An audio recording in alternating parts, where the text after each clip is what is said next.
Kanina habang nagpapalipad ako ng drone dito sa spot na to, sa tinigilan natin, dito sa crossing itong bypass road, ay hinahanap kong pilit kung nasaan yung parte talaga nung sinasabi ko kanina na na parang pinaka-Smoky Mountain dito sa amin sa Batangas City. So wala akong makita mga part, walang bakas na yun ay dating tambakan ng basura. Napakaganda na talaga dito sa amin sa Batangas City mga part. Napakadami nang nabago dito.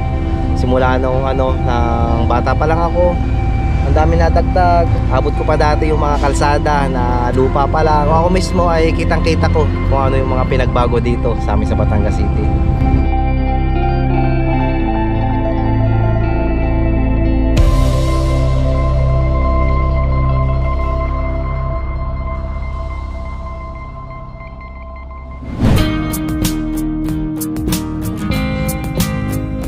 Mula sa highway sa may Kuwintang ay pinasok natin tong daanan dito sa may Perlas. Tapos ang tatagusin nito ay itong boundary ng Tinggalabak na siyang nadaanan natin dito sa may pababa na may matadaanan tayong tulay. Morning! Wala dito sa Tinggalabak ay dun sa makapasok dun sa pinakaparang welcome ng Tinggalabak, dun sa dinaanan natin, dun sa likodan. Palagi naman akong dumadaan mga parts dito sa Tingga, kaya nga lang dun sa parting highway. Itong dinaanan natin ay kumbaga parang pinaka shortcut from Kumintang to Tingga kung dito kayo dadaan sa loob. Kasi kapag doon ka dumaan sa highway ay papunta pa yung Balagtas, so may kakananan pa papunta dun sa may hypermarket bago makarating sa Tingga. So ito ay parang pinaka-shortcut na dinadaanan kapag ayun, medyo matraffic dito sa sa parteng Alangilan.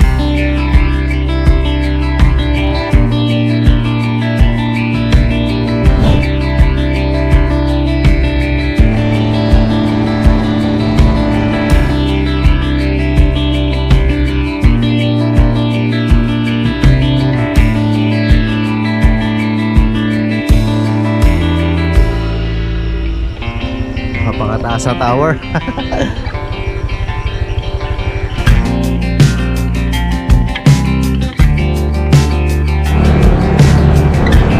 Kalimitan nadadaanan ko lang itong Barangay Tingga kapag yung pupunta tayo sa Sorosoro, pupunta tayo sa Ibaan, or kapag pupunta tayo sa yung kapag nagra-rides tayo palabas ng Batangas City. So dumadaan tayo sa bypass road na nasasakupan din ng itong Tingga.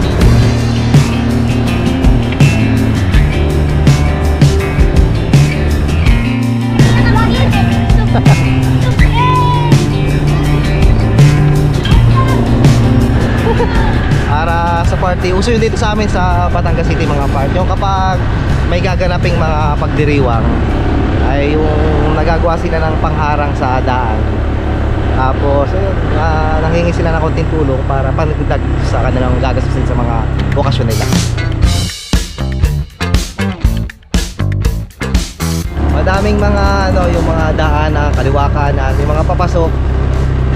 Medyo nakakalito dito sa paloob mga part. Kung kayo dadaan sa highway ay yung mismong talagang kalsada lang ang dadaanan ninyo. So dito pagka dito kayo dumaan from dun sa pinanggalingan natin ay medyo nakakalito. At medyo liblib na konti, madaming puno pero napakaganda pa din ang mga kalsada.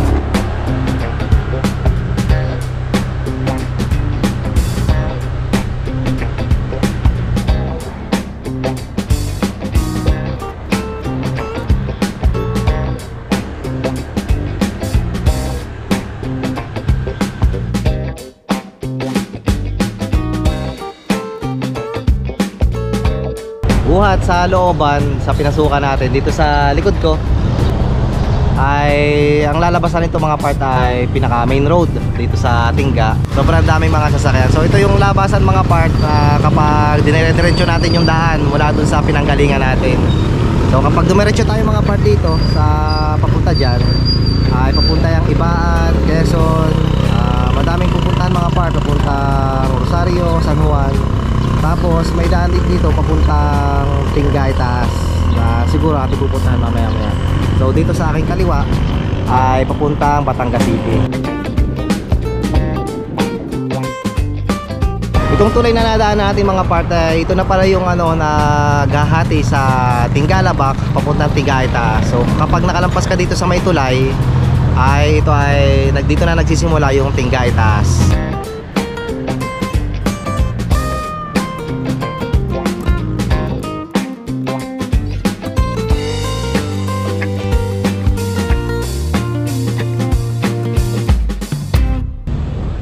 Itong nilikuan natin sa kaliwa, ito yung ano, pinaka parang duluhan ng bypass road dito sa Tingga. So na magdudugsong papuntang Startol. O medyo hindi pa kompleto, hindi pa masyadong gawa yan, pero idudugsong yan sa may Startol. Tapos itong crossing, yung sa ano, diretso ngayon, yun yung ating malimit daanan. Yan tayo lumalabas kapag galing tayo sa ano, sa lugar natin. Kung gusto natin pumunta dito sa may malapit sa Balagtas o pumunta tayo sa parting Iban, Rosario at saka San Juan. Dahil sa hindi pa ito masyadong ano, gawa at wala pang dumadaan mismong mga ano, yung mga sasakyan, kalimitan ginagamit ito ng mga driving school na para pinaka-praktisa ng mga tinuturuan nila. O yun, sisilip tayo dito.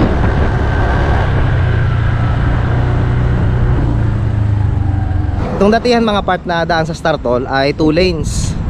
Tapos ngayon ay parang ano, dinagdagan nila. Medyo may harang lang na screen mga part. Pero ito, yung kapag dadaan kayo sa Startol dun sa may Balagtas, going to Lipa ng mga part ng labas niyan, Ibaan tapos Lipa. Tapos itong kabilang lane sa kanan, ito yung ginagawang bago na siguro para dagdag, para ano, maging ano, mas maluang itong ano, pinaka Startol, para mas madaming sasakyan at mas madaling bumiyahe.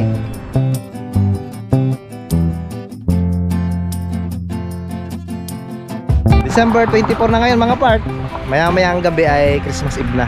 So bukas ay araw na ng Pasko. Merry Christmas nga pala sa inyong lahat mga part.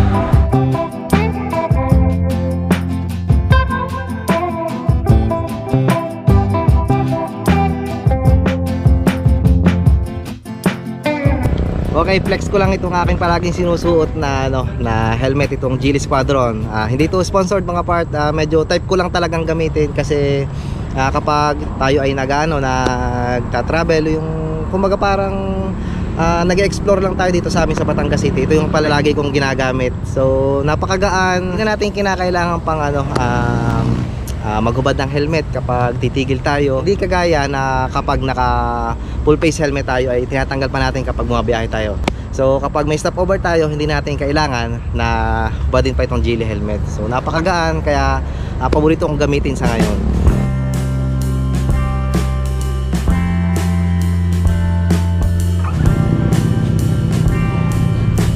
Kung mapapansin niyo sa kalawakan itong Tingga, itong Tingga Labak or itong Tingga Itaas na pinakita ko kanina sa drone shots, parang walang ano, yung wala man lang naiwang bahid or naiwang bakas nung sinasabi ko kanina mga part na Smoky Mountain, yung tambakan ng basura. So napakaganda na talaga dito sa amin sa Batangas City mga part.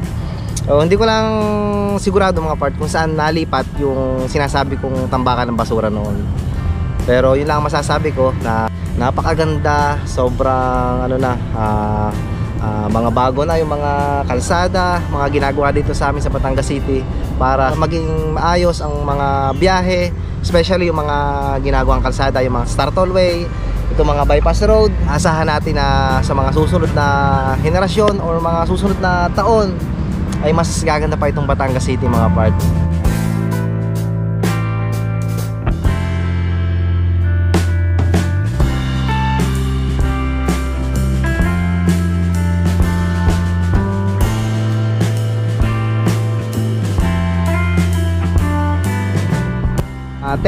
Ten na ng umaga. So yun, hanggang dito lang tayo sa ano, sa Tingga Labak. Hindi, parte na to ng ano, kagaya na sabi ko nga pala kanina, kapag lumiban tayo dun sa may tulay na nadaanan natin ay Tingga Itaas na to. So pinakita ko kanina yung aerial shots ng papunta sa may Tingga Itaas at madadaanan yung school doon sa may unahan. Tapos ang kasunod na nun ay Sorosoro, ibaba, tapos Sorosoro, Ilaya. Kailan kaya tayo makakapagmaneho ng 4 wheels ano? Pero hindi ko na masyadong ano, hindi kasi ako pa ng ano, ng 4 wheels mga part. Sobrang hilig ko na dito talaga sa motor. Pero hindi ako yung tipo na ang pagkahilig sa motor yung may nag-upgrade. Kumbaga ang hilig ko sa pagmumotor yung tamang ito lang ay sapat na.